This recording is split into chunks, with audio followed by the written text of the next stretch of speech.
Hello everyone, নতুন একটা blog নিয়ে আমরা চলে এসেছি।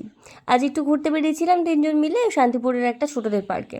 আমাদের সাথে কোনো বাচ্চা ছিল না বলে আমাদের সেখান থেকে বারবার বেরিয়ে যেতে বলছিল, বাট আমরা একটু ছবি তুলে তারপর রিলস বানিয়ে সেখান থেকে বেরিয়ে পড়লাম। তারপর একটু এটা ওটা দেখে চলে গেছিলাম পার্কেরই অপোজিটে রবীন্দ্রকাননে। সেখানে ছোট একটা পুকুর ছিল, সেখানে বসে আমরা কিছুক্ষণ গল্প করলাম। তারপরে তো ছবি তোলার জন্য মাথায় ফুল গোঁজার চেষ্টা করছিলাম। ওখানে বাইরে একটা মানে স্ক্রিন ছিল, সেখানে খেলা চলছিল। ক্যামেরাটা নিতেই অ্যাড শুরু হয়ে গেল। তারপর একটু সন্ধে হওয়াতে লাইট সব অন হয়ে গেছিলো, খুব সুন্দর লাগছিল সেখানে দেখতে। রবীন্দ্রকাননে রবীন্দ্রনাথ ঠাকুরের মূর্তি দেখতে পেলাম আমরা। তারপরে সেদিন তো ছিল 31 ডিসেম্বর, তার জন্য চিলড্রেন্স পার্কটাকে খুব সুন্দর করে সাজানো হয়েছিল। বাড়িতে আমাদের পিকনিক ছিল বলে আমাদের সেখান থেকে খুব তাড়াতাড়ি বেরিয়ে পড়তে হয়েছিল।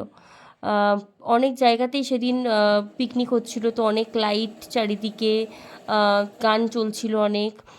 আমরা তিনজনই স্কুটি চালাতে পারি বলে তিনজন একবার করে চালিয়েছিলাম স্কুটি, তো এই করতে করতে আমরা বাড়ি চলে আসলাম।